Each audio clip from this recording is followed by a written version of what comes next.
Hello everyone, कैसे हैं आप लोग। उम्मीद करते हैं आप सब अच्छे होंगे। आज की क्लास में हम पढ़ने वाले हैं क्लास 10th एसएसटी का इकोनॉमिक्स बुक से चैप्टर नंबर 1 डेवलपमेंट। ठीक है, चलिए स्टार्ट करते हैं। सबसे पहले यहाँ पे इंट्रोडक्शन दिया गया है और इसमें यही बताया गया है कि in this chapter we shall make a beginning at understanding development. इस पूरे चैप्टर में हम समझेंगे कि डेवलपमेंट होता क्या है। ठीक है, और यहाँ से कुछ भी काम का बात नहीं है, सीधे आते हैं मेन टॉपिक पे कि what development promises different people different goals. Development क्या लेके आता है, अलग अलग लोगों का अलग अलग गोल्स होता है। ठीक है, अब इस चीज़ को हम यहाँ पे एग्जांपल से समझेंगे, लेकिन उससे पहले आप यहाँ पे 3 वर्ड याद कर लीजिए। गोल्स का 2 सिनोनिम्स है। ठीक है, इस दोनों को आपको पता होना चाहिए। पहला तो होता है एस्पिरेशन और दूसरा होता है डिज़ायर। ठीक है, तो गोल, डिज़ायर, एस्पिरेशन, ये तीनों वर्ड को आप याद कर लीजिएगा। तीनों से ही क्वेश्चन बन सकते हैं। क्वेश्चन कैसा बनेगा अभी हम बताएंगे ही। फिलहाल आप इस टॉपिक को समझते हैं कि अलग अलग लोगों का अलग अलग गोल्स होता है। देखिए, अगर हम बात करें कि कोई, मान लीजिए कोई एक ऐसा इंसान है जो लैंडलेस रूरल लेबर है, अपना ज़मीन नहीं है और ये लेबर है, मतलब दूसरों की ज़मीन पे ये काम करता है, तो इसके लिए डेवलपमेंट का मतलब क्या होगा, इसका गोल या फिर एस्पिरेशन क्या होगा। तो देखिए, ये चाहेगा कि मोर डेज ऑफ वर्क, ज़्यादा से ज़्यादा इसको काम मिले और बेटर वेजेस, ये इसका तनख्वाह हो। लोकल स्कूल अवेलेबल हो जहाँ पे उसके बच्चे एजुकेशन ले पाए, वो भी क्वालिटी एजुकेशन मिले। ठीक है, there is no social discrimination, ये काफ़ी इंपॉर्टेंट पॉइंट है। ये चाहेगा कि कोई सोशल डिस्क्रिमिनेशन ना हो। ठीक है, और ये लोग भी जो विलेज है या फिर सोसाइटी है उसमें लीडर बने। ठीक है, ये इनका डेवलपमेंटल गोल्स होगा। ठीक है, लेकिन वही मान लीजिए कि कोई एक प्रॉस्पेरस फार्मर है फ्रॉम पंजाब या फिर इंडिया का कोई भी पार्ट में ऐसा प्रॉस्पेरस फार्मर, रिच फार्मर है, तो वो क्या चाहेगा, वो चाहेगा कि अश्योर्ड हाई फैमिली इनकम, चाहेगा कि मेरा फैमिली इनकम हाई रहे। कैसे हाई रहे? Through higher support price. आपने एक नाम सुना होगा MSP, minimum support price, class 9 में आपने पढ़ा होगा। ये क्या होता है कि गवर्नमेंट कुछ फसलों के लिए एक स्पेसिफिक प्राइस पे करती है कि इतना दाम तो आपको मिलेगा ही फसल के लिए। ठीक है, तो ये प्रॉस्पेरस फार्मर्स क्या चाहेंगे कि वो दाम जो है वो काफ़ी हाई हो। ठीक है, ताकि इनका प्रॉफिट ज़्यादा हो। और देखिए, ये क्या चाहेंगे, support prices for their crops and through hard working and cheap labour. ये चाहेंगे कि इनको जो लेबर मिले वो हार्ड वर्किंग हो, चीप लेबर हो, और इन सब से इनका इनकम बढ़ेगा। They should be able to settle their children abroad. इनका एम होता है कि ये अपने बच्चे को कहीं अब्रॉड में सेट करवा दे। ठीक है, तो अब देख रहे हैं हम यहाँ पे कि इनका डेवलपमेंट गोल और इनका डेवलपमेंट गोल अलग अलग है। समझ रहे हैं? फिर एक और एग्जाम्पल से समझते हैं। A girl from a rich urban family, एक रिच घर की एक कोई लड़की है, तो उसका डेवलपमेंट गोल क्या होगा, तो वो चाहेगी कि she gets as much freedom as her brother. वो चाहेगी कि मुझे मेरे भाई जैसा ही फ्रीडम मिले। ठीक है, वो भी कहीं घूमने फिरने जा पाए। And is able to decide what she wants to do in life, और उसे ये भी फ्रीडम मिले कि वो खुद डिसाइड करे कि उसे लाइफ में क्या करना है। She is able to pursue her studies abroad, और वो बाहर भी जाके, विदेश में जाके पढ़ के आ पाए, ये भी वो चाहेगी। तो ये सब कुछ डेवलपमेंट गोल है किसी एक लड़की का। तो अलग अलग पीपल का अलग अलग गोल्स होता है। वही इस टॉपिक का नाम है, डिफरेंट पीपल डिफरेंट गोल्स। तो ले देख के कंक्लूजन क्या निकलता है, ये रहा। देखिए, different people seek things that are most important for them, that is that which can fulfil their aspirations और डिज़ायर। तो ये सबसे यहाँ पे मेन कंक्लूजन निकल रहा है कि अलग अलग लोग अलग अलग चीज़ चाहते हैं। क्यों? क्योंकि जो उनके लिए मोस्ट इंपॉर्टेंट है वो वही चीज़ को सीख करेंगे, चाहेंगे। ठीक है, जो उनका डिज़ायर या फिर एस्पिरेशन को फुलफिल कर दे। ये लाइन बहुत इंपॉर्टेंट है। ठीक है, In fact, at times, two persons or two groups of person may seek things which are conflicting. ये तो उससे भी ज़्यादा इंपॉर्टेंट है।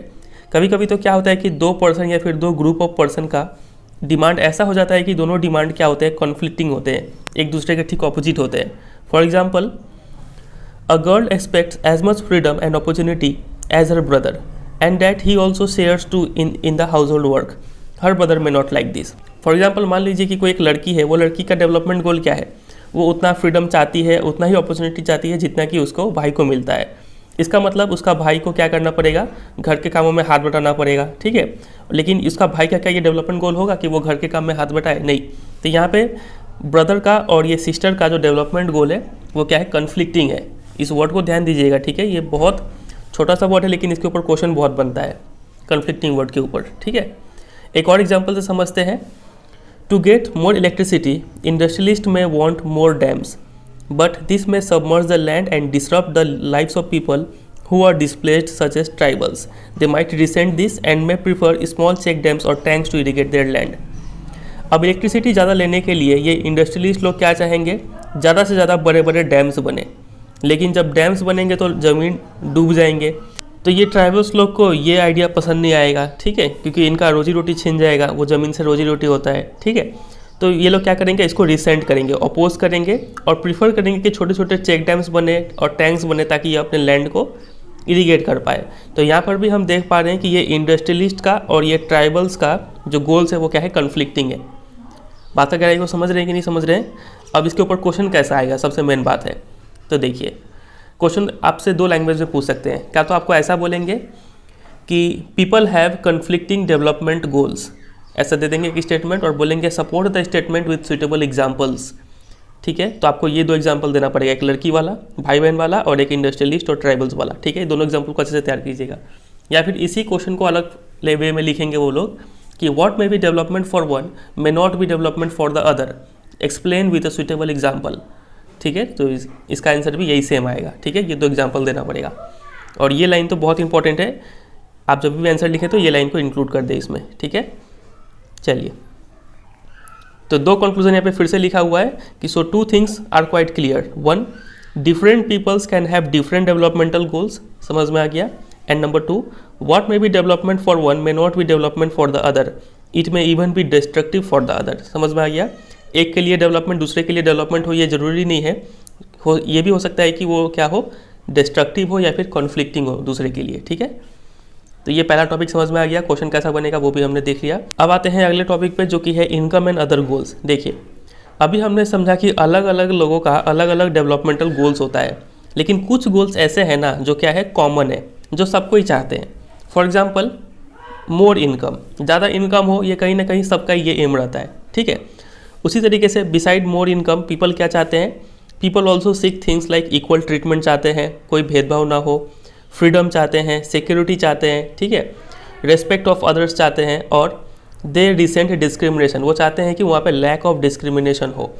तो ये सब कुछ ऐसे गोल्स हैं जो कॉमन है, जो सबको चाहिए, ठीक है। इसीलिए इनको हम लोग कॉमन डेवलपमेंटल गोल्स बोलते हैं।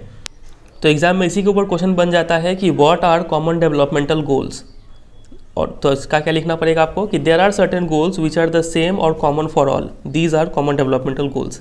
फिर आपसे पूछ लेंगे कि give any 3 common development goals of the people, किसी भी 3 कॉमन डेवलपमेंट गोल्स का एग्जाम्पल दीजिए। तो इनकम दे सकते हैं, freedom, security, respect, quality of life, health, education, pollution free environment, ये सब कुछ ऐसा गोल्स है जो सबको चाहिए, ठीक है।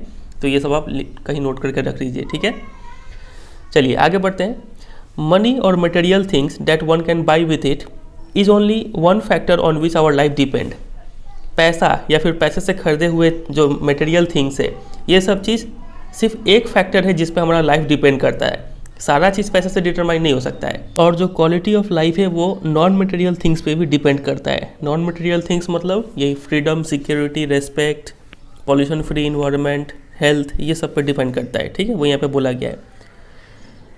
और यहाँ पे भीड़ भाड़ क्या चीज़ का है, पढ़ लेते हैं। A demonstration meeting against raising the height of Sardar Sarovar dam on Narmada river, dam का हाइट बढ़ाने को लेकर यहाँ पे आंदोलन हो रहा है। चलिए अब यहाँ पे एक एग्जांपल समझाया गया है कि सिर्फ मनी हर फैक्टर नहीं है, मनी को छोड़ के भी और बहुत सारा चीज़ देखना पड़ता है, ठीक है, लाइफ को जीने के लिए। देखिए क्या है वो, if you get a job in a far of place before accepting it you would try to consider many factors apart from income such as facilities for your family, working atmosphere और opportunity to learn।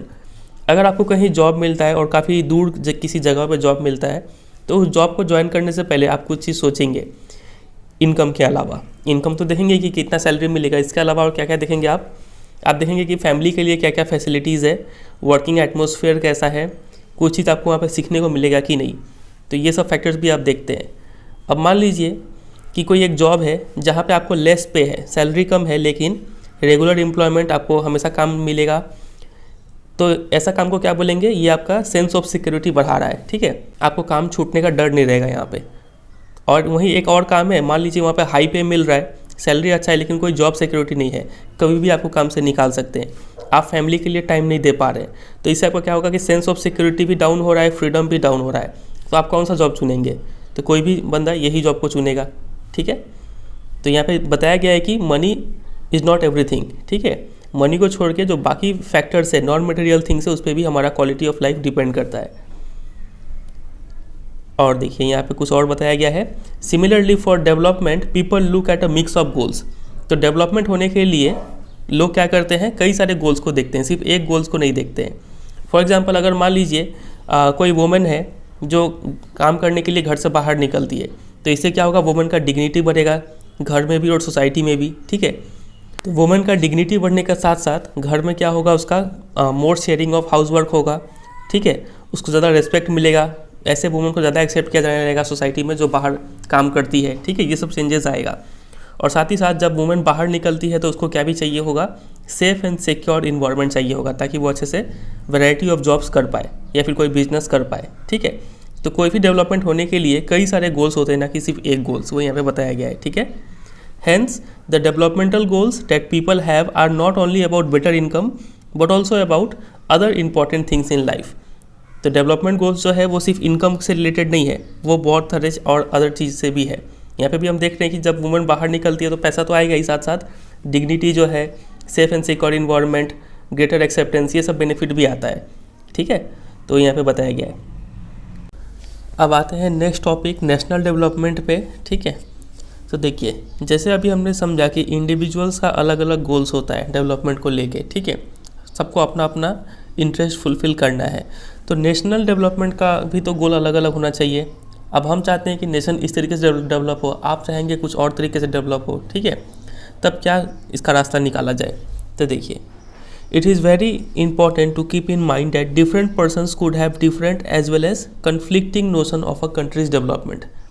हर किसी का अलग अलग concept हो सकता है या फिर कॉन्फ्लिक्टिंग कॉन्सेप्ट भी हो सकता है रिगार्डिंग कंट्रीज डेवलपमेंट, ठीक है। तो यहाँ पे हमें सोचना होगा कि क्या सभी आइडियाज़ इक्वली इंपॉर्टेंट है।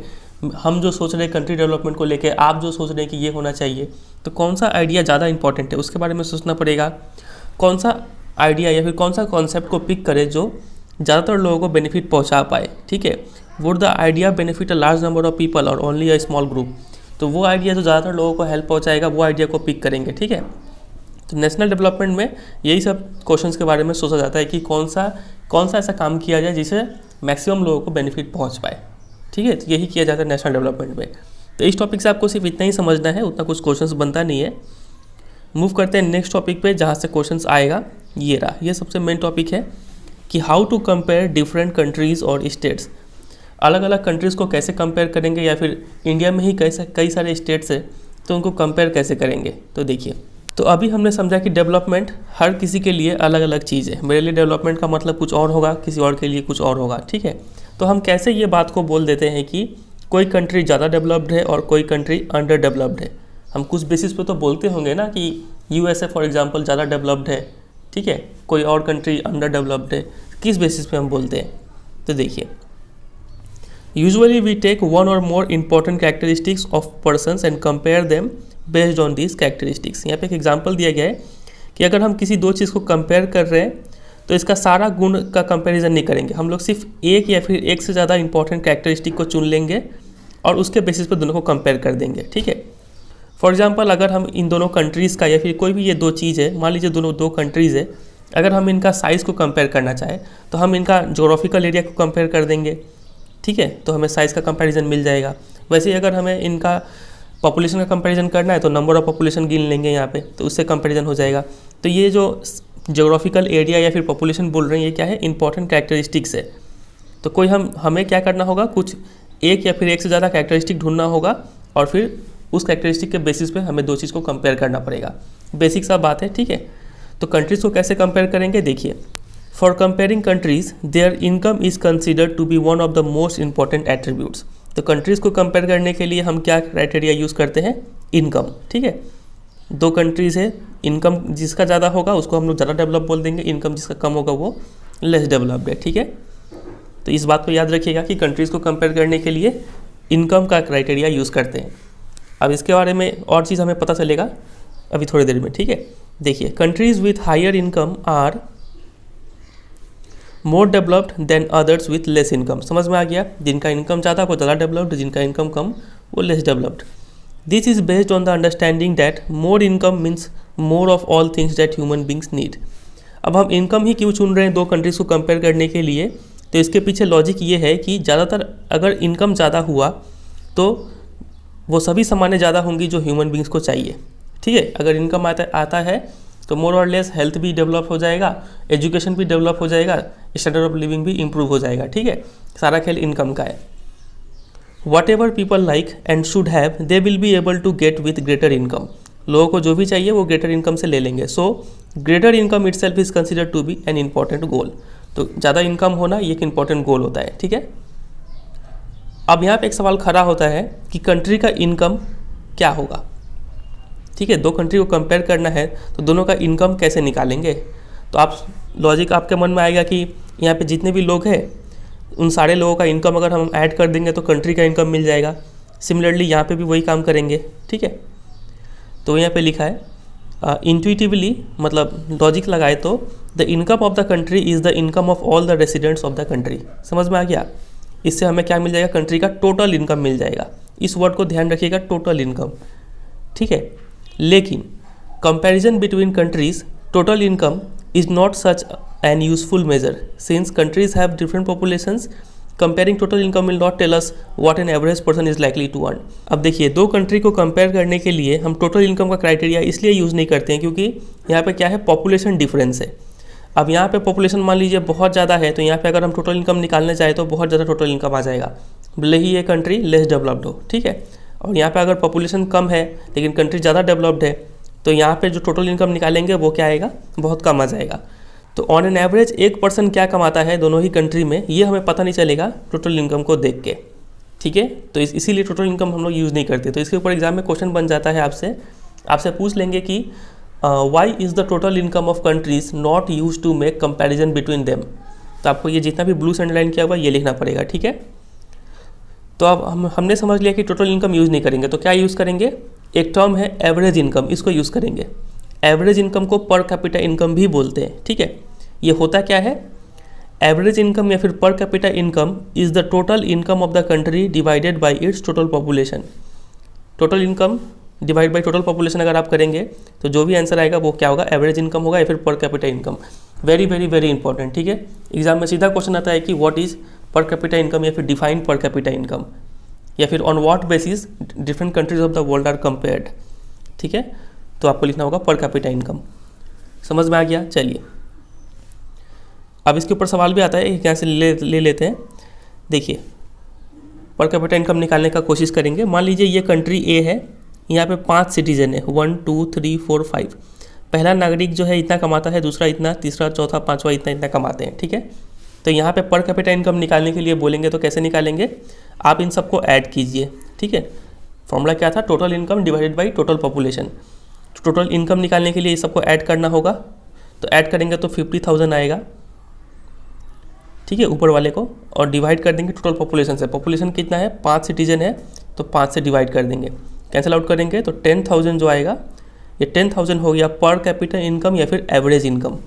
समझ रहे हैं। तो एग्जाम में एक बार से क्वेश्चन ऐसे भी आ सकता है, पर कैपिटा इनकम निकालने के लिए न्यूमेरिकल दे देंगे। ठीक है, तो इसको ध्यान रखिएगा।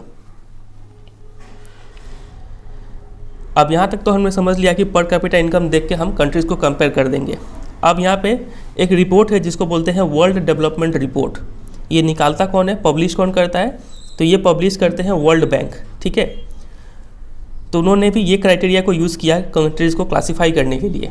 कौन सा क्राइटेरिया को, पर कैपिटा इनकम या फिर एवरेज इनकम को। ठीक है, इन्होंने कहा है कि countries with per capita income of $, 12,056 per annum and above in 2017 are called rich countries.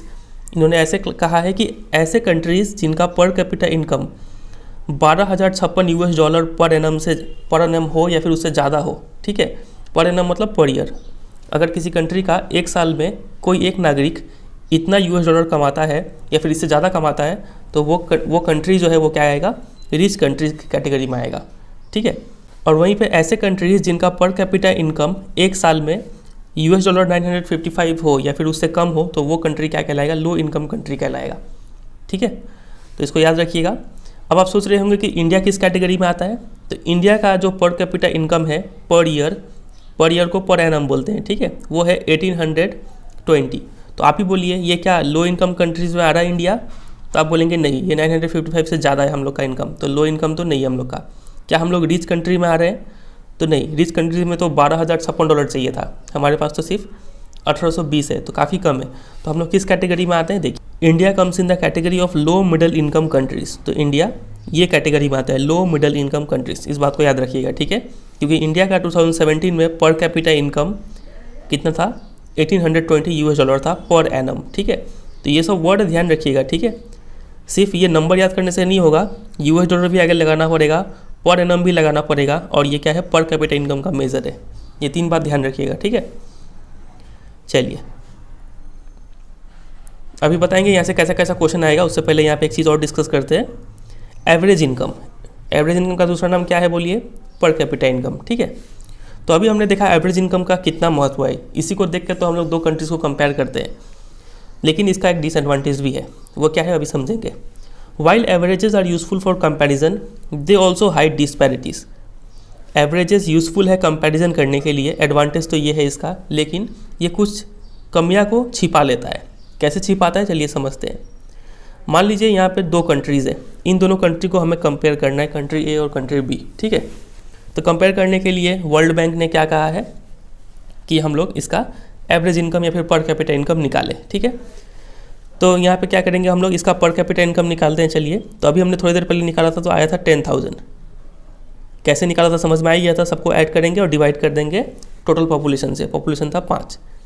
Country B का भी अगर निकाले तो इसको भी अगर हम ऐड करेंगे तो 50,000 ही आएगा। तो 50,000 डिवाइड बाई 5 करेंगे तो फिर से यहाँ पर भी आएगा 10,000।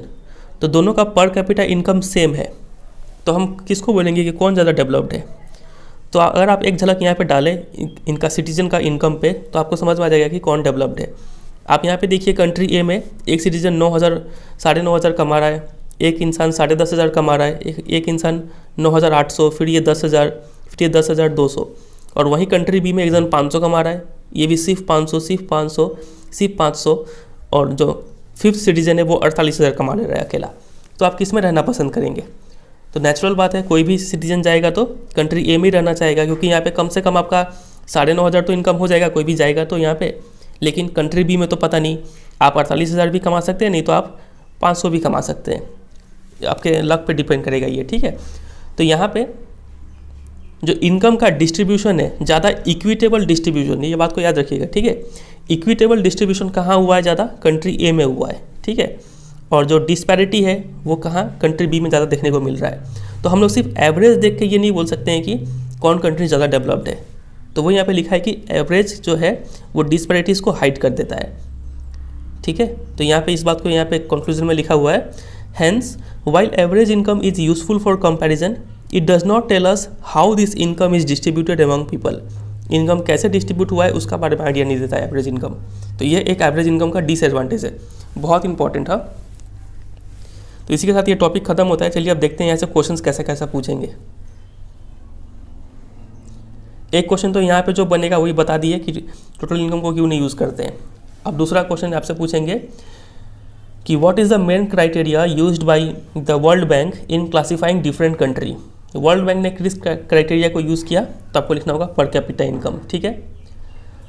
नेक्स्ट क्वेश्चन बनेगा what is per capita income, ये तो हमने कर ही लिया। उसके बाद इसी में क्वेश्चन बनेगा कि mention the limitation of per capita income as an indicator of development. Per capita income का लिमिटेशन क्या है, मतलब इसका डिसएडवांटेज क्या है? तो दे हाइड डिस्पैरिटीज़, और आपको ये बात लिखना पड़ेगा, ठीक है। डिस्ट्रीब्यूशन कैसे हुआ इसका आइडिया नहीं देता है। It does not tell us how the income is distributed among people, very important, ठीक है। उसके बाद अगला क्वेश्चन इसमें पूछेंगे कि इस टॉपिक से पूछेंगे,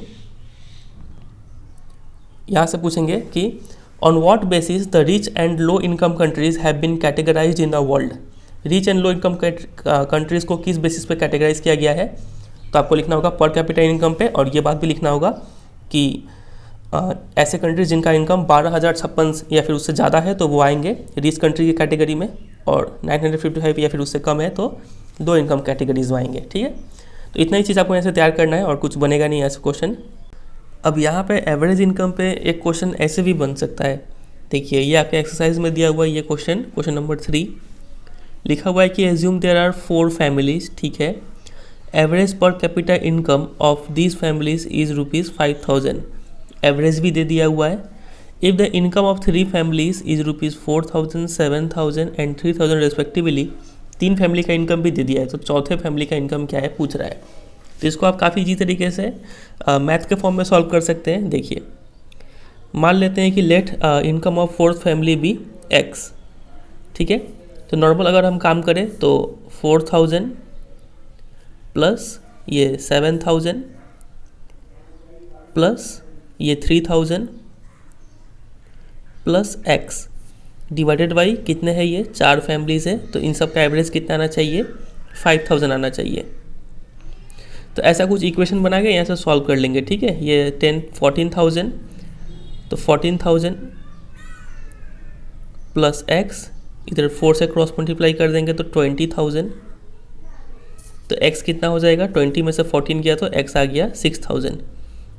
तो इनकम ऑफ 4th फैमिली कितना है, 6,000। एक तरीका तो ये है, और दूसरा तरीका डायरेक्टली आप कर सकते हैं कि जो भी एवरेज दिया है उसको आप 4 से मल्टीप्लाई कीजिए, जितने नंबर ऑफ फैमिलीज है उससे मल्टीप्लाई कीजिए, तो टोटल आ जाएगा 20,000। और इस 20,000 में से जो भी इनकम है दिया हुआ है उन सबको सब्ट्रैक्ट कर दीजिए, तो 6,000 आ जाएगा, ठीक है। तो इसको भी आप ध्यान रखिएगा।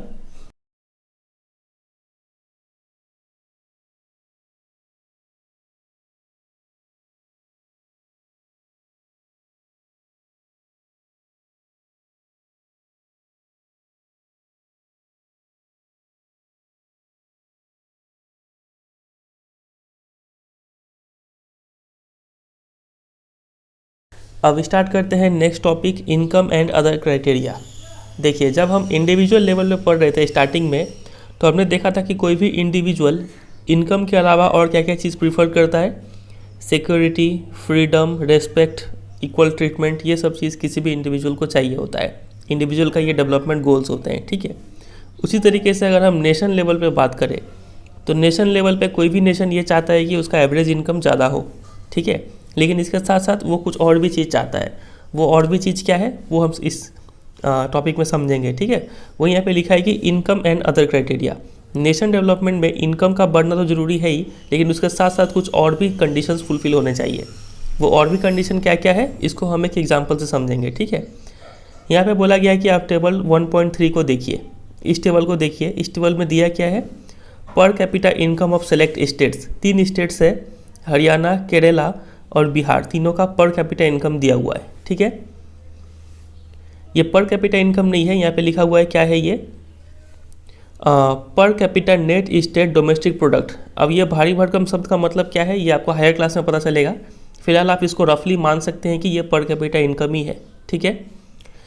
अब यहाँ पे हम कंपैरिजन करेंगे, तो कंपैरिजन करके पता चल रहा है कि we find that of the 3, तीनों में से Haryana has the highest per capita income and Bihar is at the bottom, ठीक है। आप देख पा रहे हैं कि हरियाणा का हाईएस्ट पर कैपिटा इनकम है, बिहार का लोएस्ट है। इसका मतलब क्या, हरियाणा सबसे ज़्यादा डेवलप्ड है और बिहार लोएस्ट डेवलप्ड स्टेट है क्या। तो देखिए, इस कंक्लूजन में पहुंचने से पहले हम कुछ और भी डेटा देखेंगे। देखिए, so if per capita income were to be used as the measure of development, Haryana will be considered the most developed and Bihar the least developed state of the 3। अगर हम पर कैपिटा इनकम को मान के चले तो हरियाणा मोस्ट डेवलप और Bihar least develop होता है। लेकिन इस कंक्लूजन में पहुंचने से पहले कुछ हम अदर डेटा भी देखना चाहेंगे, ठीक है। चलिए, अब ये टेबल बहुत इंपॉर्टेंट है, ठीक है, बताएंगे इसके ऊपर क्वेश्चन कैसा आएगा। उससे पहले हम यहाँ पे इस टेबल 1.4 को देखते हैं, some comparative data on Haryana, Kerala and Bihar. अभी हमने देखा था यही तीनों स्टेट का पर कैपिटा इनकम का कंपैरिजन। अब हम कुछ और डेटा को कंपेयर करेंगे। देखिए, यहाँ पे स्टेट का नाम दिया गया है, 3 स्टेट है, हरियाणा, केरला और बिहार। यहाँ पे दिया गया है इन्फेंट मोर्टेलिटी रेट पर 1000 लाइव बर्थ। अब ये क्या चीज़ होता है, चलिए समझते हैं। यहाँ पे लिखा हुआ है इन्फेंट मोर्टेलिटी रेट, इसको शॉर्ट में IMR भी बोलते हैं। ये इंडिकेट करता है the number of children that die before the age of 1 year as a proportion of 1000 live children born in that particular year. बोला गया कि अगर 1 साल में 1000 बच्चे जन्म ले रहे हैं, तो उस 1000 बच्चे में से ऐसे कितने बच्चे हैं जो 1 साल पूरा होने से पहले मर जाते हैं, तो उस नंबर ऑफ चिल्ड्रन को क्या बोलेंगे, इन्फेंट मोर्टेलिटी रेट बोलेंगे। मतलब यहाँ पे हम देख रहे हैं कि हरियाणा का इन्फेंट मोर्टेलिटी रेट 30 है। इसका मतलब 2017 ईयर में 1000 बच्चे अगर जन्म ले रहे हैं तो उस 1000 में से 30 बच्चे ऐसे हैं जो 1 साल पूरा होने से पहले ही मर जा रहे हैं, ठीक है। वहीं केरला में इन्फेंट मोर्टेलिटी रेट 10 है और बिहार में इन्फेंट मोर्टेलिटी रेट 35 है। तो अगर हम सिर्फ इसको देखें और कंपेयर करें और आपसे पूछे कि यहाँ पे सबसे अच्छा स्टेट कौन सा है, तो आप बोलेंगे केरला है, क्योंकि केरला में सिर्फ 10 बच्चे ही हैं जो मर रहे हैं। और सबसे बेकार स्टेट बोला जाए तो बिहार होगा यहाँ पे, क्योंकि बिहार में 1000 में से 35 बच्चे मर जा रहे हैं 1 साल के अंदर। तो ज़रूर यहाँ का हेल्थ सिस्टम अच्छा नहीं है। बात गहराई को समझ रहे हैं? चलिए, तो ये हमने समझ लिया इन्फेंट मोर्टेलिटी रेट। इसका डेफिनेशन बहुत इंपॉर्टेंट है ये तीनों का ही। फिलहाल हमने ये देखा तो आप इसको तैयार कीजिए, ठीक है। इसके बाद हम देख रहे हैं तीसरे कॉलम पे मूव करते हैं। यहाँ पे लिटरेसी रेट दिया हुआ है परसेंट में, मतलब पर 100, ठीक है। तो देखिए ये क्या है, लिटरेसी रेट का मतलब क्या होता है, measures the proportion of literate population in the 7 and above age group. मतलब टोटल पॉपुलेशन में ऐसे कितने लोग ऐसे हैं जो 7 या फिर उससे ज़्यादा उम्र के हैं, 7 साल या फिर उससे ज़्यादा उम्र के हैं और वो पढ़े लिखे हैं। पढ़े लिखे हैं मतलब कैसे जज करेंगे, उनको कोई भी लैंग्वेज लिखना और पढ़ना आता हो, बोलना तो आता ही हो, प्लस कुछ बेसिक अर्थमेटिक कैलकुलेशंस उनको आता हो, तब उसको लिटरेट माना जाता है, ठीक है।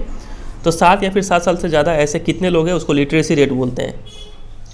तो देखिए आप यहाँ पे देख पा रहे हैं ये 2011 का डेटा है, लास्ट सेंसस जो हुआ था।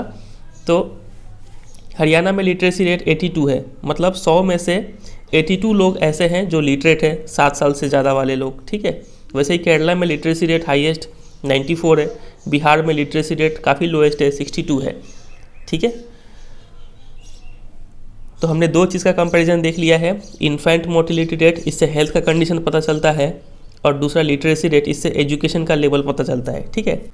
अब हम यहाँ पे एक चीज़ और का कंपैरिजन देखेंगे जिसको बोलते हैं नेट अटेंडेंस रेशियो। ये भी पर 100 पे कैलकुलेट होता है। सेकेंडरी स्टेज लिखा हुआ है, 14-15 साल लिखा हुआ है। चलिए समझते हैं क्या होता है ये net attendance ratio. Net attendance ratio is the total number of children of age group 14 and 15 years attending school as percentage of total number of children in the same age group. क्या बोला गया, देखिए 14 और 15 साल के जो बच्चे हैं, तो टोटल कंट्री में जितने भी बच्चे हैं, कंट्री में या फिर कोई भी स्टेट में या फिर किसी भी रीजन में जितने भी बच्चे हैं 14-15 साल के, तो उस टोटल बच्चे में से कितने बच्चे ऐसे हैं जो स्कूल अटेंड कर रहे हैं, तो उस नंबर ऑफ चिल्ड्रन को बोलेंगे नेट अटेंडेंस रेशियो। मतलब यहाँ पे हम देख पा रहे हैं कि नेट अटेंडेंस रेशियो हरियाणा का 61 है। मतलब हरियाणा में अगर 100 बच्चे हैं, 100 बच्चे ऐसे हैं जो 14-15 साल के हैं, ठीक है। तो उस 100 बच्चे में से सिर्फ 61 बच्चे ही क्लास में क्लास अटेंड कर रहे हैं, ठीक है, क्लास में प्रेजेंट है। बाकी 39 बच्चे कहीं बाहर होंगे, ठीक है, कोई काम कर रहे होंगे, नहीं तो उनके घर में बैठे होंगे, ठीक है, ऐसा कुछ है। तो नेट अटेंडेंस रेशियो के मामले में भी केरला जो है वो सबसे आगे निकल के आ रहा है। 83 बच्चे ऐसे हैं यहाँ पे 14-15 साल के जो क्लास को अटेंड कर रहे हैं, समझ रहे हैं। तो यहाँ पे बताया गया है, ठीक है। तो इस तीनों का ही डेफिनेशन आप काफ़ी अच्छे से तैयार कीजिएगा, very very very important. Direct इसका डेफिनेशन पूछते हैं और इसका हमने कंपैरिजन भी देखा। तो चलिए देखते हैं यहाँ पे ये लोगों ने क्या लिख के रखा है। The first column of the table shows that in Kerala out of 1000 children born 10 died before completing 1 year of age. तो फर्स्ट कॉलम मतलब बोलने का मतलब है सेकेंड कॉलम में क्या शो कर रहा है कि 1000 बच्चे में से 10 बच्चे ऐसे हैं जो 1 साल पूरा होने से पहले मर जाते हैं केरला में, ठीक है, वही बात यहाँ पे लिखा गया है। But in Haryana the proportion of children dying within 1 year of birth was 30। Haryana में तो 30 है, जो कि 2 गुना ज़्यादा है केरला से। On the other hand the पर capita income of Haryana is more than that of Kerala. अब यहाँ पे एक बात नोटिस कीजिएगा कि अगर हम पर कैपिटा इनकम देखें तो हरियाणा का ज़्यादा है केरला से, लेकिन हरियाणा जो है वो इन्फेंट मोर्टेलिटी रेट के मामलों में केरला से पीछे है, समझ रहे। और देखिए फिर दूसरा चीज़ यहाँ पे बताया गया है एजुकेशन के बारे में। The last column of the table 1.4, इसका जो लास्ट कॉलम है जिसमें हमने देखा था नेट अटेंडेंस रेशियो, इसमें क्या बताया गया है, shows around half of the children aged 14 to 15 in Bihar are not attending school beyond class 8। तो आप यहाँ पे देख रहे हैं कि लगभग आधे से भी ज़्यादा बच्चे ऐसे हैं जो 14-15 साल के हैं और वो क्लास को अटेंड नहीं कर रहे हैं, ठीक है। जनरली जो 14-15 ईयर्स के बच्चे होते हैं वो क्लास 8-9 में होते हैं, ठीक है, वो यहाँ पे बताया गया है। तो this means that if you went to school in Bihar nearly half of your elementary class would be missing. अगर आप बिहार के किसी स्कूल में जाएंगे तो आधा क्लास खाली होगा, क्योंकि यहाँ का तो अटेंडेंस रेशियो ही कितना है, 43 है। स्कूल जो बना होगा वो तो सभी बच्चों के लिए बना होगा ना, सभी 14-15 साल के बच्चे के लिए बना होगा, लेकिन उसमें से सिर्फ 43% ही क्लास अटेंड कर रहे हैं, तो बाकी जो बचा हुआ है वो खाली होगा क्लास, वो यहाँ पे लिखा गया है। तो इस टॉपिक में इतना ही है। आप देखते हैं यहाँ से क्वेश्चन कैसा कैसा पूछ सकते हैं आपसे। तो क्वेश्चन तो डायरेक्टली आपको इस टेबल के ऊपर पूछेंगे, ठीक है। आपको ये टेबल देके पूछ सकते हैं कि विच state has the highest per capita income, या फिर कंपेयर द पर capita income of Haryana and Kerala, ऐसा करके क्वेश्चन पूछ सकते हैं। या फिर आपको एग्जाम में ऐसा कुछ टेबल दे सकते हैं और काफ़ी लंबा चौड़ा लिखा हुआ है, लेकिन मार्क्स एक ही है, ठीक है। तो देखिए यहाँ पे क्या लिखा हुआ है, study the table and answer the questions given below. तो यही टेबल 1.4 यहाँ पे जो है यही टेबल दिया गया है आपको, ठीक है। और सोर्सेस लिखा हुआ है नीचे, और नीचे क्वेश्चन लिखा हुआ है कि in comparison to Kerala which state has the highest infant mortality rate. Kerala के मुकाबले कौन सा स्टेट का इन्फेंट मोर्टिलिटी रेट हाईएस्ट है। तो केरला से ज़्यादा तो हरियाणा का भी है और बिहार का भी है कि नहीं। तो आंसर हो जाएगा बोथ हरियाणा एंड बिहार, ठीक है। फिर इसी क्वेश्चन में आपको यहाँ पे ऐड कर सकते थे कि विच state has the highest literacy rate. तो हाईएस्ट लिटरेसी रेट किसका है, केरला का है, वो लिखना पड़ेगा यहाँ पे। तो ऐसा करके क्वेश्चन पूछते हैं, ठीक है। फिर नेक्स्ट क्वेश्चन आपसे बोलेंगे कि define infant mortality rate, literacy rate, net attendance ratio, इन तीनों का डेफिनेशन पूछ सकते हैं, ठीक है। इसके अलावा और एक क्वेश्चन बनेगा कि literacy rate measures the proportion of literate population in which age group. तो लिटरेसी रेट किस एज ग्रुप का परसेंटेज मेजर करता है, तो आपको लिखना होगा 7 years एंड अबव, ठीक है। ये रहा 7 and above एज ग्रुप, ठीक है। तो यही सब क्वेश्चन यहाँ से बनेगा, और ये जितना अंडरलाइन किए हैं इसको अच्छे से समझ लीजिएगा। अब नेक्स्ट टॉपिक है पब्लिक फैसिलिटीज़। ये कोई नया टॉपिक नहीं है, ये पिछला वाला जो टॉपिक है इसी का ये कंटिन्यूएशन है, ठीक है। तो चलिए समझते हैं। तो हमने देखा कि हरियाणा में जो एवरेज इनकम है वो ज़्यादा है इन कंपेरिजन टू केरला, लेकिन हरियाणा जो है वो कई सारे एरियाज़ में लैक करता है। जैसे कि इन्फेंट मोर्टिलिटी रेट के मामले में हरियाणा पीछे है केरला से, लिटरेसी रेट के मामले में भी हरियाणा पीछे है केरला से। तो ऐसा कैसे हो सकता है जबकि हरियाणा के पास ज़्यादा पैसा है। तो इसका रीज़न ये है कि money in your pocket can not buy all the goods and services that you may need to live well. आपके पॉकेट में पैसा होने से इसका मतलब ये नहीं कि आप हर चीज़ खरीद लेंगे जो एक बेहतर ज़िंदगी जीने के लिए चाहिए होता है। Very very very important line है ये लाइन सीधा आपको देंगे एग्जाम में और बोलेंगे एक्सप्लेन करने के लिए। तो चलिए इसको पहले समझते हैं। देखिए, तो इसका मतलब income by itself is not a completely adequate indicator of material goods and services that citizen are able to use. सिर्फ इनकम से सारा गुड्स एंड सर्विसेज अवेलेबल नहीं हो जाता है। For example, your money can not by a pollution free environment. पैसा से एक पॉल्यूशन फ्री इन्वायरमेंट नहीं खरीद सकते हैं। तो ये स्टेटमेंट इस स्टेटमेंट को जस्टिफाई करता है, ठीक है। दूसरा एग्जाम्पल है कि your money can not insure that you get unadulterated medicine unless you can afford to shift to a community that already has all this things. आपका पैसा आपको बिना मिलावट का दवाई नहीं दिला सकता है। एक्सेप्शन ये हो सकता है कि आप ऐसे कम्युनिटी में चले जाए, ऐसे समाज में चले जाए जहाँ पे ये सब चीज़ शुद्ध क्वालिटी में अवेलेबल हो, लेकिन आपके पास पैसा होते हुए भी आपको मिलावट वाला दवाई खाना पड़ेगा, ठीक है। ये आप पैसे से नहीं खरीद सकते हैं।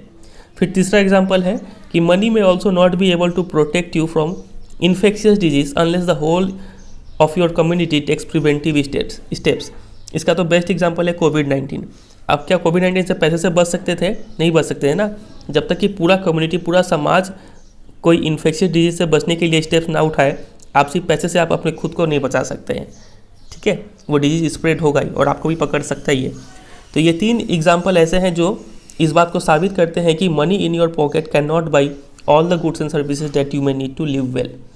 समझ रहे हैं? तो एग्जाम में इसके ऊपर क्वेश्चन ऐसे बनेगा। देखिए, ये स्टेटमेंट देंगे कि money can not buy all the goods and services that one needs to live well. तो पूछेंगे कि do you agree with this statement, तो आपको लिखना होगा येस। फिर लिखा क्वेश्चन और बोलेंगे कि justify your answer with any 3 suitable arguments. तो 3 एग्जाम्पल देना है आपको। तो ये तीनों जो अंडरलाइन किया हुआ है, एक ब्लू से, एक रेड से और एक फिर ब्लू से, ये तीनों आपको लिखना पड़ेगा, ठीक है। अब यहाँ पे एक और स्टेटमेंट है जो कि काफ़ी इंपॉर्टेंट है, इसको भी आपको एग्जाम में एक्सप्लेन करने के लिए बोल सकते हैं। वो स्टेटमेंट है, actually for many of the important things in life the best way also the cheapest way is to provide these things and goods and services collectively. बोला गया है कि लाइफ में ऐसी कई सारे इंपॉर्टेंट थिंग्स है जिसको लेने का बेस्ट तरीका और बोल सकते हैं सबसे सस्ता तरीका क्या है कि उस चीज़ को कलेक्टिवली ओन किया जाए। ठीक है, सब कोई मिल के काम करेंगे तो वो काम सबसे अच्छा और सबसे सस्ता तरीके से हो जाएगा। ठीक है, तो ये स्टेटमेंट दे सकते हैं और बोलेंगे इसको एक्सप्लेन करिए। तो इसको एक्सप्लेन करने के लिए दो एग्जांपल हम ले सकते हैं। सबसे पहला सिक्योरिटी गार्ड वाला एग्जांपल। मान लीजिए कोई एक लोकेलिटी है या फिर कोई एक सोसाइटी है, यहाँ पे बहुत सारे घर हैं, तो इन सबको सिक्योरिटी के लिए ज़रूरी नहीं है कि हर कोई अपना अपना एक एक सिक्योरिटी गार्ड रखे। ठीक है, क्या कर सकते हैं कि पूरा लोकेलिटी के लिए एक या फिर दो सिक्योरिटी मैन को हायर कर लेंगे, तो वो सस्ता पड़ेगा ना। तो ये एक एग्जांपल तो ये हो गया कि जब हम कलेक्टिवली काम करते हैं तो वो चीप होता है और बेस्ट होता है। ठीक है, फिर दूसरा एग्जांपल आप ले सकते हैं स्कूल्स का। मान लीजिए कोई बहुत पैसा वाला आदमी है, वो अपना बच्चा को पढ़ाना चाहता है, तो वो क्या अपने बच्चे के लिए एक अलग से स्कूल खुलवाएगा तब पढ़ेगा? ऐसा तो बहुत एक्सपेंसिव हो जाएगा ना। तो हो कह सकते हैं कि हम एक ही स्कूल खुले और वहाँ पे सब बच्चे आके पढ़ लेंगे, एक ही टीचर से सब बहुत सारे बच्चे पढ़ लेंगे। तो यहाँ पे भी कलेक्टिवली काम करके हम लोग बेस्ट तरीका और चीपेस्ट तरीका निकाल रहे हैं। तो वही यहाँ पे दो एग्जांपल यहाँ पे लिखा हुआ है। ठीक है, जो ग्रीन से अंडरलाइन किया हुआ है। तो ये स्टेटमेंट भी देके आपको एक्सप्लेन करने के लिए बोल सकते हैं। नेक्स्ट यहाँ पे बात किया गया है केरला के बारे में। केरला के बारे में क्या बात किया गया है? तो अभी तक हम देख रहे हैं कि केरला सबसे बेस्ट स्टेट उभर के आ रहा है। ठीक है, केरला का इन्फेंट मोर्टेलिटी रेट भी काफ़ी लोएस्ट था, लिटरेसी रेट भी काफ़ी हाईएस्ट है, बहुत पढ़े लिखे लोग हैं यहाँ पे, और अटेंडेंस रेशियो भी काफ़ी ज़्यादा है। तो केरला इंडिया का बेस्ट स्टेट माना जाता है। ठीक है, एग्जाम में आपसे क्वेश्चन भी पूछ सकते हैं कि which state of India has the lowest infant mortality rate. ठीक है, तो आपको लिखना होगा केरला। तो ऐसा रीज़न क्या है? केरला का इन्फेंट मोर्टेलिटी रेट 10 क्यों है? ठीक है, ऐसा क्या यहाँ पे हेल्थ सर्विस अवेलेबल है? तो देखते हैं, ये रहा। Kerala has low infant mortality rate because it has adequate provision of basic health and educational facilities. यहाँ पे जो बेसिक हेल्थ है और एजुकेशनल फैसिलिटी है ये भी काफ़ी अच्छा है, जिस वजह से literacy rate, net attendance ratio ये सब हाई है। और बेसिक हेल्थ अच्छा होने से इन्फेंट मोर्टेलिटी रेट क्या है? लो है। और साथ ही साथ यहाँ पे जो पब्लिक डिस्ट्रीब्यूशन सिस्टम है, पीडीएस राशन दुकान, ठीक है, वो भी काफ़ी अच्छे से फंक्शन कर रही है। तो जिस वजह से यहाँ के लोगों का हेल्थ और न्यूट्रिशनल स्टेटस काफ़ी अच्छा है, सर्टेनली बेटर है।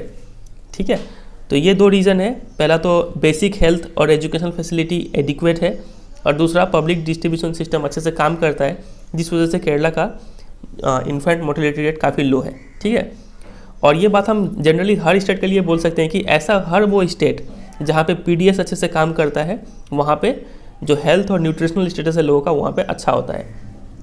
समझे इतना?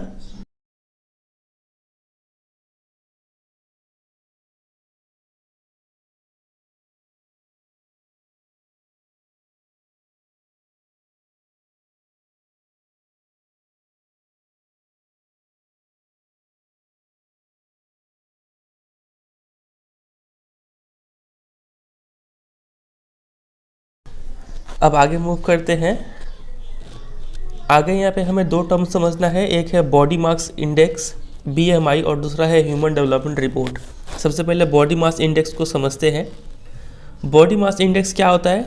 इसमें हम लोग वेट और हाइट किसी भी इंसान का मेज़र करते हैं, और जो वेट है वो केजी में होना चाहिए और जो हाइट है वो मीटर में होना चाहिए। ठीक है, उसके बाद क्या करते हैं, देखिए, डिवाइड कर देते हैं the weight in KG by the square of height. मतलब BMI का फॉर्मूला अगर हम लिखना चाहें, BMI इक्वल टू होता है किसी भी इंसान का वेट डिवाइडेड बाई उसका हाइट, और हाइट का स्क्वायर। ठीक है, और जो वेट है वो केजी में होना चाहिए और जो हाइट है वो मीटर में होना चाहिए। तो इसका डिवाइड करने के बाद जो भी वैल्यू आएगा ना, उस वैल्यू को बोलेंगे बॉडी मास इंडेक्स। समझे कि नहीं इतना? तो इसका डेफिनेशन अगर एग्जाम में पूछते हैं तो आपको क्या लिखना पड़ेगा कि body mass index is a value derived from the mass and height of a person. ठीक है, the body mass index is defined as the body mass divided by the square of the body height and is expressed in units of KG per metre square. ठीक है, इसका unit होता है ये, क्योंकि जो मास है वो किलोग्राम्स में होता है और जो हाइट है वो मीटर में होता है। ठीक है, तो ये इसका डेफिनेशन आप तैयार कर लीजिए, काफ़ी इंपॉर्टेंट है। तो इस टॉपिक से इतना ही तैयार करना है। अब आते हैं ह्यूमन डेवलपमेंट रिपोर्ट पे। तो एक बार जब ये पता चल गया कि जो पर कैपिटा इनकम है ये क्या है, इनएडिक्वेट मेज़र है डेवलपमेंट का, तो हम लोग कुछ और क्राइटेरिया भी ढूंढने लगे कि और क्या कंपेयर करें जिससे हमें पता चले कि कोई देश ज़्यादा डेवलप्ड है दूसरे देश के मुकाबले में। ठीक है, तो ये लाइन काफ़ी इंपॉर्टेंट है। once it is realized that even though the level of income is important, yet it is an inadequate measure of the level of development, we begin to think of other criteria. तो चूंकि पर capita income या फिर average income एक इनएडिक्वेट major है, तो other criteria क्या क्या हो सकता है? तो अदर क्राइटेरिया जो दो मेन सामने उभर के आता है वो है हेल्थ एंड एजुकेशनल इंडिकेटर्स, जैसा कि हमने केरला और हरियाणा के केस में भी देखा था, ठीक है। तो पिछले दशक से health and education indicator have become to be widely used along with income as a measure of development. तो पिछले दशक से एक नया ट्रेंड चला है, वो ट्रेंड क्या है कि हम लोग पर कैपिटा इनकम के साथ साथ हेल्थ और एजुकेशनल इंडिकेटर्स को भी कंपेयर कर देते हैं किसी भी कंट्री का। फॉर एग्जांपल, एक रिपोर्ट है जिसको बोलते हैं ह्यूमन डेवलपमेंट रिपोर्ट, ठीक है। इसको पब्लिश कौन करता है? UNDP, United Nation development programme. ये लोग इस रिपोर्ट को पब्लिश करते हैं। तो इस रिपोर्ट में कंट्री को कंपेयर किया जाता है बेस्ड ऑन 3 क्राइटेरिया। वो तीनों क्राइटेरिया क्या है? Educational level of the people, their health status and पर कैपिटा इनकम। ये 3 क्राइटेरिया के बेसिस पे यहाँ पे कंट्रीज़ को कंपेयर किया जाता है। समझे कि नहीं समझे? ये बहुत इंपॉर्टेंट है, ठीक है। ह्यूमन डेवलपमेंट रिपोर्ट, आपसे पूछेंगे कि ह्यूमन डेवलपमेंट रिपोर्ट क्या है, तो it is a report published by UNDP, यहाँ तक लिखना पड़ेगा, इनकम तक, ठीक है। इसके बाद इस क्वेश्चन पूछ सकते हैं कि ये ह्यूमन डेवलपमेंट रिपोर्ट पब्लिश कौन करता है, तो आपको लिखना होगा United Nation development programme, UNDP, ठीक है। फिर अगला क्वेश्चन इसमें बन सकता है कि कौन सा क्राइटेरिया यूज़ करते हैं कंट्रीज़ को कंपेयर करने के लिए ह्यूमन डेवलपमेंट रिपोर्ट में, तो आपको लिखना होगा 3 क्राइटेरिया यूज़ करते हैं, educational level, health status and पर कैपिटा इनकम, ठीक है। साथ ही साथ एक क्वेश्चन और भी बन जाएगा कि जो ह्यूमन डेवलपमेंट रिपोर्ट है, और हमने स्टार्टिंग में एक रिपोर्ट पढ़ा था वर्ल्ड डेवलपमेंट रिपोर्ट, जिसको वर्ल्ड बैंक पब्लिश करता है। तो वर्ल्ड डेवलपमेंट रिपोर्ट और ह्यूमन डेवलपमेंट रिपोर्ट दोनों में डिफरेंस क्या है? तो डिफरेंस बहुत सारा है। देखिए, मान लीजिए ये है मान लीजिए इस साइड है ह्यूमन डेवलपमेंट रिपोर्ट और इस साइड है वर्ल्ड डेवलपमेंट रिपोर्ट, ठीक है, जिसको वर्ल्ड बैंक पब्लिश करता है, इसको यूएनडीपी पब्लिश करता है। तो पहला डिफरेंस तो यही हो गया, it is published by world bank, it is published by UNDP. दूसरा, यहाँ पे कंट्रीज़ को कंपेयर किया जाता है only on the basis of 1 criteria, और वो 1 क्राइटेरिया क्या है? एवरेज इनकम या फिर पर कैपिटा इनकम। और यहाँ पे कंट्रीज़ को कंपेयर किया जाता है on the basis of 3 criteria. वो तीनों क्राइटेरिया क्या है? हेल्थ स्टेटस, एजुकेशनल लेवल और पर कैपिटा इनकम। ये 3 क्राइटेरिया पे कंपेयर किया जाता है, ठीक है। तीसरा पॉइंट लिख सकते हैं कि यहाँ पे जो वर्ल्ड डेवलपमेंट रिपोर्ट है ये क्या है? नैरो कॉन्सेप्ट है, क्योंकि यहाँ पे सिर्फ एक क्राइटेरिया यूज़ किया जाता है। और ह्यूमन डेवलपमेंट रिपोर्ट है, ये क्या है? ब्रॉडर कॉन्सेप्ट है डेवलपमेंट का, ठीक है। ये तीसरा पॉइंट जाएगा। चौथा पॉइंट में आप लिख सकते हैं कि जो वर्ल्ड डेवलपमेंट रिपोर्ट है, यहाँ पे कंट्रीज़ को क्लासीफाई किया जाता है 3 कैटेगरी में, क्या तो वो रिच कंट्री होगा, नहीं तो मिडिल इनकम कंट्री होगा, नहीं तो लो इनकम कंट्री होगा, ठीक है। और ह्यूमन डेवलपमेंट रिपोर्ट में कंट्री को रैंक किया जाता है कि कोई कंट्री नंबर 1 पे है, नंबर 2 पे है कंट्री, कोई कंट्री नंबर 3 पे है, ऐसे करके रैंकिंग प्रोवाइड किया जाता है। और यहाँ पे कंट्री को क्लासीफाई किया जाता है 3 कैटेगरीज में। तो ये 4 पॉइंट का डिफरेंस आपको यहाँ से तैयार कर लेना है, ठीक है। चलिए, तो ये हमने कवर किया human development report, body mass index. अब आगे आते हैं इस टेबल पे, टेबल 1.6, वेरी इंपॉर्टेंट टेबल। चलिए देखने क्या है। Some data regarding India and its neighbours for 2017। तो इंडिया और उसके नेबर्स, इंडिया के पड़ोसी देश कौन से हैं? श्रीलंका हो गया, म्यांमार हो गया, पाकिस्तान हो गया, नेपाल, बांग्लादेश, ये सब नेबर्स है, ठीक है। तो यहाँ से कुछ डेटा को अब कंपेयर करेंगे, देखते हैं हम लोग का पड़ोसी का क्या हालत है, हमारा क्या हालत है। देखिए, तो सबसे पहले तो फर्स्ट कॉलम में कंट्रीज़ का नाम लिखा गया है, नेबर्स का, ठीक है। दूसरा में लिखा गया है कि gross national income per capita, इसको आप अप्रॉक्स पर कैपिटा इनकम मान लीजिए, ठीक है। और देखिए यहाँ पे लिखा हुआ है लाइफ एक्सपेक्टेंसी एट बर्थ, ये क्या होता है अभी समझेंगे। ये है mean years of schooling of people aged 25 and above.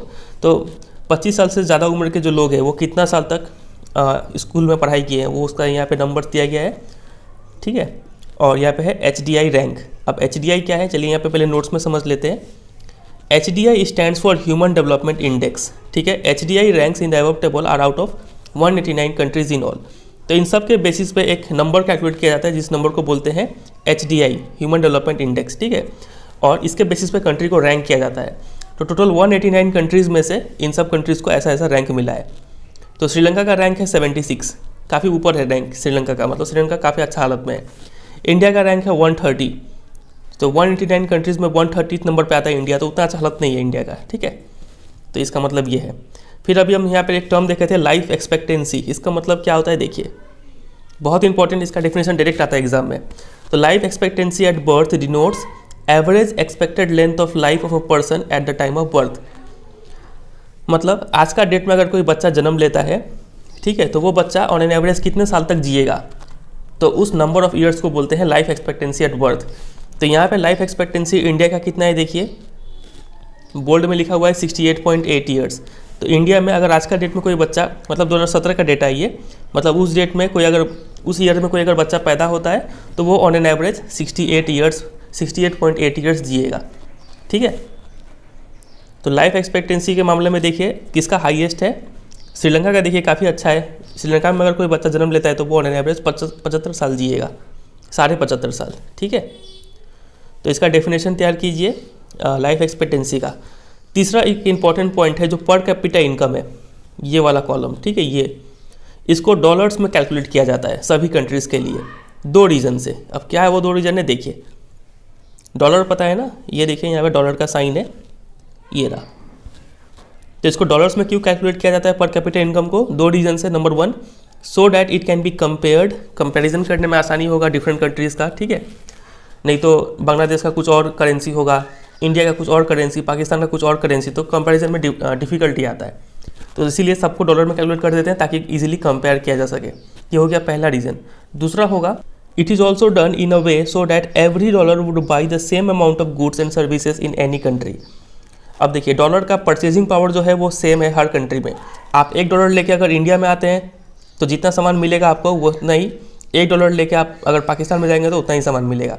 तो $1 का मतलब परचेजिंग पावर जो है वो सेम है हर कंट्री में, ठीक है। तो इसीलिए डॉलर को यूज़ करते हैं। तो इसके ऊपर एग्जाम में क्वेश्चन बन जाता है, ठीक है। ये पॉइंट नंबर 3 के ऊपर आपसे पूछेंगे कि why is per capita income of different countries calculated in dollars by the world bank, ठीक है। तो आपको ये 2 रीज़न देना होगा, बहुत इंपॉर्टेंट। इसके बाद ये define life expectancy at birth, इसका डेफिनेशन तैयार कीजिएगा, ये जो लिखा हुआ है। चलिए अब देखते हैं कंपैरिजन यहाँ पे क्या क्या किया गया है। तो अभी तक तो हमें एक नज़र में देखते ही पता चलता है कि श्रीलंका सबसे अच्छा कंट्री है हमारे नेबर्स में, क्योंकि इसका अगर पर कैपिटा इनकम देखें तो वो भी सभी के मुकाबले इसका काफ़ी ज़्यादा है। फिर लाइफ एक्सपेक्टेंसी भी श्रीलंका का हाईएस्ट है, मतलब इन सब के तुलना में इनका हाईएस्ट है। फिर मीन ईयर ऑफ स्कूलिंग देखिए, यहाँ पे 25 साल से ज़्यादा वाले उम्र वाले लोग और एवरेज 10 साल तक स्कूलिंग किए हैं, 10-11 साल तक, ठीक है। और इसका HTI में रैंक भी काफ़ी अच्छा है। तो श्रीलंका काफ़ी अच्छा कंट्री डेवलपमेंट के मामले में माना जाएगा यहाँ पे, ठीक है। अब देखते हैं यहाँ पे क्या क्या लिखा हुआ है। अब देखिए श्रीलंका जो है वो काफ़ी एक स्मॉल कंट्री है हमारे नेबरहुड में, लेकिन Sri Lanka is much ahead of India in every respect. हर मुकाबले में, हर डेटा में श्रीलंका आगे है इंडिया से। अब इसके ऊपर भी एग्जाम में क्वेश्चन बन जाता है, आपसे पूछेंगे कि on the basis of which 3 indicators of HDI Sri Lanka has better rank than India. तो किन 3 इंडिकेटर्स में श्रीलंका आगे चल रहा है इंडिया से। तो आपको लिखना होगा per capita income, life expectancy at birth और mean years of schooling of people aged 25 and above, ठीक है। इन तीनों इंडिकेटर्स में श्रीलंका आगे चल रहा है। तो ये पॉइंट हमने समझ लिया, काफ़ी इंपॉर्टेंट है ये। इसके बाद देखिए और 2 कंट्री का एग्जाम्पल यहाँ पे, Nepal and Bangladesh have low per capita income than that of India. सच में ऐसा है क्या, देखते हैं। ये देखिए नेपाल का पर कैपिटा इनकम इतना है, बांग्लादेश का इतना है, और इंडिया का तो चलिए यह बात अच्छा है कि इंडिया का पर कैपिटा इनकम ज़्यादा है इन दोनों कंट्री से, लेकिन yet they are better than India in life expectancy. लेकिन लाइफ एक्सपेक्टेंसी के मामले में ये लोग आगे हैं इंडिया से। इंडिया में एवरेज कोई 68 साल तक जीता है, लेकिन नेपाल और बांग्लादेश में 70 और 72 साल तक जीता है। तो लाइफ एक्सपेक्टेंसी के मामले में नेपाल और बांग्लादेश अच्छे हैं इंडिया से। तो इसके ऊपर भी एग्जाम में क्वेश्चन बन सकता है, ठीक है, ये याद रखिएगा। चलिए तो यहाँ पे वही 2 पॉइंट लिखा हुआ है।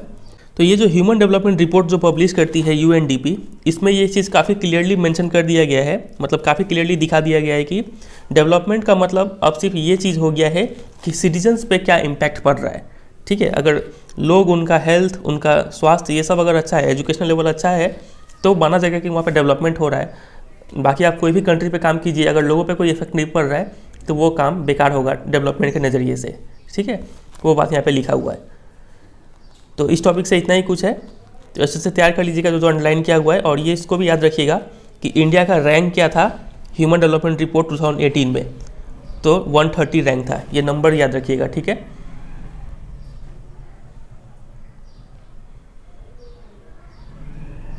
अब आते हैं एकदम आखिरी टॉपिक पे, जो कि है सस्टेनेबिलिटी ऑफ डेवलपमेंट, ठीक है।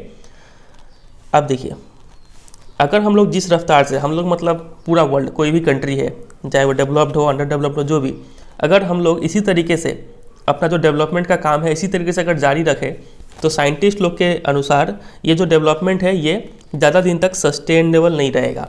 सस्टेनेबल मतलब ज़्यादा दिन तक हम लोग कंटिन्यू नहीं कर पाएंगे अगर जिस तरीके से हम लोग चल रहे तो, ठीक है। सस्टेनेबल डेवलपमेंट का मतलब क्या होता है, तो आपको याद होगा हमने ज्योग्राफी के फर्स्ट चैप्टर में एक डेफिनेशन देखा था सस्टेनेबल डेवलपमेंट का, तो वही डेफिनेशन आप यहाँ भी तैयार कर लीजिए कि sustainable development means development should take place without damaging the environment, ये पहला पॉइंट है। और दूसरा, and development in the present should not compromise with the needs of the future generation. हम लोग उतना ही रिसोर्सेज यूज़ करें जितना ज़रूरत है, और फ्यूचर जनरेशन को ध्यान में रख के हम लोग उतना रिसोर्स यूज़ करें। आने वाला जो जनरेशन है उसको भी हम लोग इतना रिसोर्स अवेलेबल होना चाहिए, ठीक है। ये नहीं कि हम ही लोग सारा रिसोर्स ख़त्म करके जाए और हमारे आने वाले जो बच्चे हों उनको पेट्रोल ये सब दर्शन ही ना हो, ठीक है। तो यही डेफिनेशन आप तैयार कर लीजिए, जो हमने ज्योग्राफी में पढ़ा था उसी को आप यहाँ पे लिख सकते हैं। अब यहाँ पे दो एग्जाम्पल से हम समझेंगे कि क्यों सस्टेनेबल डेवलपमेंट इसेंशियल है। सबसे पहला एग्जाम्पल है ग्राउंड वाटर का। देखिए, recent evidence suggests that groundwater is under serious threat of overuse in many parts of the country। जिस तरीके से हम लोग ग्राउंड वाटर को यूज़ कर रहे हैं तो इसका डर है कि हम लोग इसका ओवर यूज़ ना कर दें, ठीक है, मतलब ये ख़त्म ना हो जाए। देखिए, about 300 districts have reported a water level decline of over 4 meters during the past 20 years। 300 से ज़्यादा डिस्ट्रिक्ट, ठीक है, उन्होंने बोला है कि पिछले 20 सालों में जो वाटर का लेवल है वो 4 मीटर से भी नीचे जा चुका है। Nearly 1/3 of the country is overusing their groundwater reserves, and in another 25 years, 60% of the country would be doing the same if the present way of using these resource continues। तो अभी फ़िलहाल country का 1/3 मतलब approx 33% जो हिस्सा है वहाँ पे ग्राउंड वाटर का ओवर यूज़ हो रहा है, और आने वाले 25 सालों में ये 33% से बढ़ के 60% हो जाएगा अगर यही तरीके से हम रिसोर्सेज का यूज़ करते रहे तो। ग्राउंड वाटर भी तो एक रिसोर्स है, ठीक है। तो कंट्री के किस किस पार्ट में ग्राउंड वाटर का ओवर यूज़ होता है, चलिए देखते हैं। Ground water over use is particularly found in the agriculturally prosperous regions of Punjab and western UP, hard rock plateau areas of central and south India, some coastal areas and the rapidly growing urban settlements. तो इन सब areas में ground water का over use हो रहा है, ठीक है। तो जो अंडरलाइन किया हुआ है उतना ट्रेंड आप याद रखिएगा, ठीक है, कि प्रेजेंटली 33% ओवर यूज़ कर रहे हैं, आने वाले 25 सालों में 60% जो कंट्री है वो ग्राउंड वाटर का ओवर यूज़ कर रहा होगा अगर हम इसी तरीके से डेवलपमेंट करते रहे तो मेन बात यहाँ पे आप सबको समराइज करके लिखा गया है। देखिए, ग्राउंड वाटर एक रिन्यूएबल रिसोर्स है। रिन्यूएबल रिसोर्स है मतलब अगर हम इसको छोड़ देंगे तो ये नेचर इसको रिप्लेनिश कर देगा, ठीक है। जैसे कि क्रॉप्स और प्लांट अपने आप ग्रो कर जाते हैं वैसे ही ये भी अपने आप रिन्यू हो जाएगा। लेकिन हाउएवर इवन दीज रिसोर्स में भी ओवर यूज, लेकिन रिन्यूएबल रिसोर्स भी ओवर यूज हो सकते हैं, ठीक है, इस वर्ड को याद रखिएगा। For example, in the case of groundwater, if we use more than what is being replenished by rain, then we would be overusing this resource। अब बारिश से जितना पानी गिर रहा है अगर हम उससे ज़्यादा इस्तेमाल कर लेंगे तो ये तो ओवर यूज हो जाएगा ना, ठीक है। तो इसीलिए ग्राउंड वाटर को मतलब लिमिटेड वे में यूज़ करना ज़्यादा ठीक रहेगा। तो इसके ऊपर क्वेश्चन कैसा बनेगा, देखिए, आपसे बोलेंगे कि explain the importance of sustainable development with reference to ground water by giving example, ठीक है। तो आपको ऐसे लिखना होगा, पहले तो सस्टेनेबल डेवलपमेंट का डेफिनेशन लिखेंगे, उसके बाद लिखेंगे कि sustainable development aims at economic development without damaging the environment and at the same time conserving for the future. Resources are to be used in such a way that they are not over exploited, ठीक है। और उसके बाद ये पूरा ground water का example देकर समझाना पड़ेगा। तो ये तो हमने देखा एक रिन्यूएबल रिसोर्स कैसे ओवर यूज़ होता है। अब देखते हैं एक नॉन रिन्यूएबल रिसोर्स का एग्जाम्पल। देखिए, नॉन रिन्यूएबल रिसोर्स ऐसे रिसोर्स होते हैं जो एग्जॉस्ट हो जाएंगे आफ्टर ईयर्स ऑफ यूज़, ठीक है, ये ख़त्म हो जाएंगे। इनका जो स्टॉक है अर्थ में वो फिक्स्ड है और ये इसको रिप्लेनिश नहीं किया जा सकता है, ठीक है, कई साल लगते हैं इसको बनने में। We do discover new resources that we did not know of earlier. लेकिन इसका एक चीज़ है कि हम लोग इसको नया नया सोर्स इसका खोज लेते हैं कि फॉर एग्जांपल तेल का अगर एग्जांपल है, ये एक नॉन रिन्यूएबल रिसोर्स है, मतलब पेट्रोल का, ठीक है। तो इसका हम लोग नया नया सोर्स खोज लेते हैं। तो न्यू सोर्स खोजने से एक फ़ायदा तो ये है कि ये स्टॉक में ऐड हो जाता है, लेकिन फिर भी कितना हम नया खोजेंगे, इसका तो क्वांटिटी लिमिटेड है ना। तो इसका अगर हम इस्तेमाल ऐसे ही करते रहेंगे तो ये कभी ना कभी तो जाके एग्जॉस्ट हो ही जाएंगी, ख़त्म हो ही जाएंगी, ठीक है। तो यहाँ पे क्रूड ऑयल का एग्जांपल दिया गया है। Crude oil that we extract from the earth is non renewable resource, however we may find a source of oil that we did not know of earlier. तो एक नया सोर्स मिल भी जाता है हमें, तो explorations are being undertaken all the time. तो हमेशा तेल का खोज चलता रहता है, ठीक है, कि कहाँ पे तेल मिलता है। अब यहाँ पे इससे भी रिलेटेड समझ लेते हैं कि तेल का कैसा हालत है। एग्जॉशन ऑफ नेचुरल रिसोर्स, देखिए टेबल 7.1 यहाँ पे क्रूड ऑयल रिजर्व्स दिया गया है। The table gives an estimate of reserves of crude oil. Column 1 में दिया गया है कि कितना तेल बचा हुआ है अभी, ठीक है, इन मिलियन बैरल्स में है, ये 1000 मिलियन बैरल्स में है। तो more important, it also tells us for how many years the stock of crude oil will last if people continue to extract it at the present rate. और ये column सबसे important है कि कितने सालों तक ये रिजर्व चलेगा, ठीक है। तो मिडिल ईस्ट कंट्रीज जो है इनके लिए ये जो तेल का रिजर्व है ये 70 ईयर्स तक चलेगा। अमेरिका के लिए ये रिज़र्व 10.5 साल तक चलेगा और वर्ल्ड के लिए ये रिज़र्व 50 ईयर्स तक चलेगा, ठीक है। तो देखिए the reserves would only last 50 years more, this is for the world as a whole, ठीक है। पूरे वर्ल्ड के लिए ये जो रिज़र्व है वो 50 साल तक चल सकता है, इसके बाद तो ये तेल ख़त्म हो जाएगा। Countries like India depend on importing oil from abroad because they do not have enough stocks of their own. तो इंडिया के पास तो अपना तेल का स्टॉक उतना ज़्यादा नहीं है, इसलिए इंडिया क्या करती है, तेल को इम्पोर्ट करवाती है, बाहर से मंगवाती है, ठीक है। तो ये हमने देखा कि natural resources such as crude oil, इनका भी हालत काफ़ी ख़राब है। अगर हम ऐसे ही प्रेजेंट ट्रेंड से यूज़ करते रहे रिसोर्सेज को तो ये एक दिन जाके क्या हो जाएंगी, ओवर यूज या फिर ख़त्म हो जाएंगी। तो अगर हम इसी ट्रेंड से यूज़ करते रहे तो ये सब रिसोर्सेज एक दिन जाके क्या हो जाएगी, एग्जॉस्ट हो जाएगी। तो जो रिन्यूएबल रिसोर्स है इनमें खतरा है ओवर यूज़ होने का, और जो नॉन रिन्यूएबल रिसोर्स है इनका खतरा है एग्जॉस्ट होने का, ठीक है, ये बात ध्यान रखिएगा। चलिए, तो consequences of environmental degradation do not respect national और state boundaries, this issue is no longer region और नेशन स्पेसिफिक। अब वहीं पे बोला गया है कि जो इन्वायरमेंटल डिग्रेडेशन हो रहा है तो ये नहीं दिखेगा कि ये कंट्री इंडिया है तो यहाँ पे इसका इफेक्ट नहीं पड़ेगा, या फिर अमेरिका है तो यहाँ पे इफेक्ट नहीं पड़ेगा। ये नेशनल या फिर स्टेट बाउंड्री को रिस्पेक्ट नहीं करता है। अगर कोई प्राकृतिक आपदा आया तो ये किसी भी रीजन को, किसी भी नेशन को इफेक्ट कर सकता है, ठीक है। तो इसीलिए सस्टेनेबल डेवलपमेंट में काफ़ी फोकस किया जा रहा है साइंटिस्ट के द्वारा, इकोनॉमिस्ट के द्वारा, फिलोसोफर्स के द्वारा, ठीक है। तो in general the question of development और प्रोग्रेस इज पेरिनियल। तो ये हमेशा ये जो क्वेश्चन है कि डेवलपमेंट का क्या एम होना चाहिए, ये हमेशा के लिए ये क्वेश्चन है। ये वक्त पर डिपेंड करेगा कि हमारा प्रेजेंट गोल क्या है, ठीक है। At all times as a member of society and as individuals we need to ask where we want to go, what we wish to become and what our goals are, ठीक है। ये question आज से 10 साल बाद, 50 साल बाद भी रहेगा कि उस समय डेवलपमेंट गोल क्या है, ठीक है। तो इसीलिए the debate on development continues, ये सवाल कभी खत्म ही नहीं होगा कि डेवलपमेंट का एम क्या है, ठीक है, ये चलता ही रहेगा। चलिए, इसी के साथ ये चैप्टर एंड हो जाता है। तो इस टॉपिक से क्वेश्चन जो बनेगा वो हम आपको बता ही दिए कि इंपॉर्टेंस ऑफ सस्टेनेबल डेवलपमेंट पूछ सकते हैं, और ग्राउंड वाटर का एग्जाम्पल, क्रूड ऑयल का एग्जाम्पल से आपको समझाने के लिए बोल सकते हैं, ठीक है। और फिर सस्टेनेबल डेवलपमेंट का डेफिनेशन भी तैयार कर लेना है जो हम आपको बोले थे। यही 2 चीज़ यहाँ से आएगा और तो कुछ है नहीं। चलिए कुछ क्वेश्चंस देखते हैं एक्सरसाइज से। यहाँ से भी सारा क्वेश्चन नहीं करना है, जो हम टिक किए हैं उतना करना काफ़ी होगा। पहला क्वेश्चन है, खुद ही आंसर देने का कोशिश कीजिएगा। Development of a country can generally be determined by, कौन सा होगा? क्या क्या देख के हम लोग कंट्री का डेवलपमेंट डिटरमाइन करते हैं? पर कैपिटा इनकम बिल्कुल देखते हैं, लिटरेसी लेवल मतलब एजुकेशनल लेवल ये भी देखते हैं, हेल्थ स्टेटस भी देखते हैं। तो ऑल ऑफ द अबव इसका राइट आंसर होगा, ठीक है। Question number 2, which of the following neighbouring countries has better performance in terms of human development than India? India के जो पड़ोसी देश है उसमें से कौन सा कंट्री इंडिया से अच्छा परफॉर्म कर रहा है? तो श्रीलंका होगा ज़्यादा, ठीक है।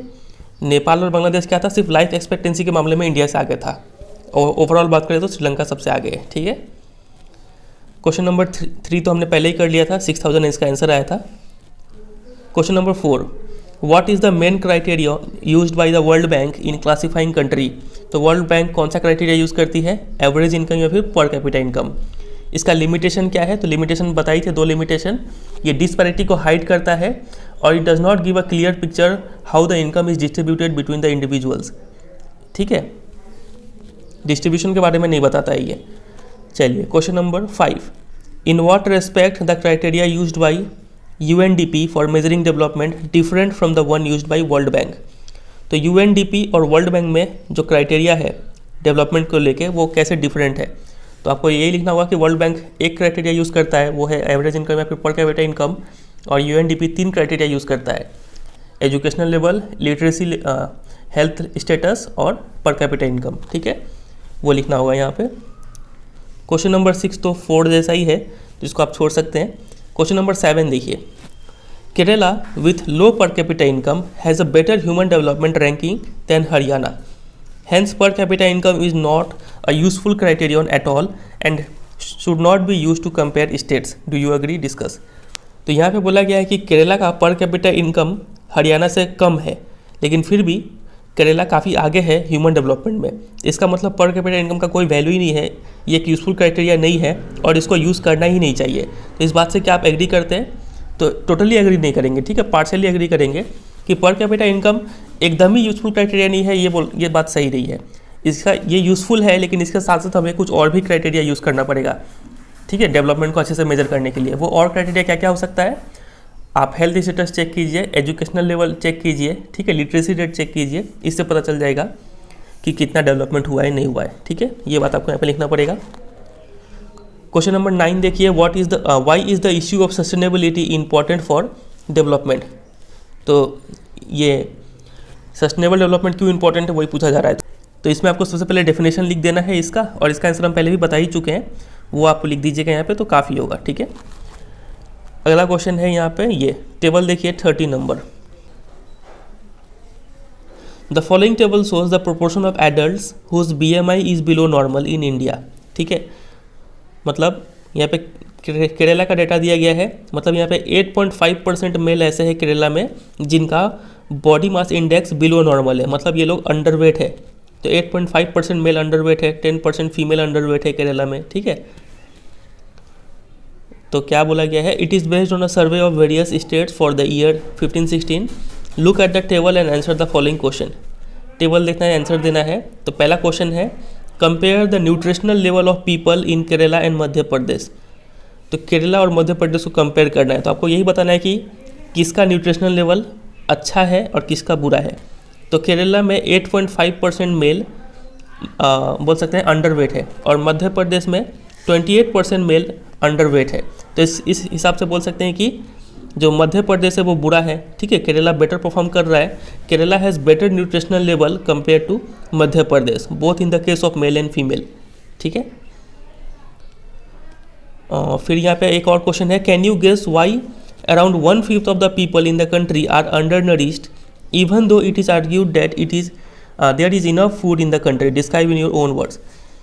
बोला जाता है कि कंट्री में इनफ काफ़ी खाना है, लेकिन फिर भी 1/5 मतलब 20% लोग अंडर नरिश्ड है, ठीक है, मैल कुपोषण के शिकार है। तो ऐसा क्यों है?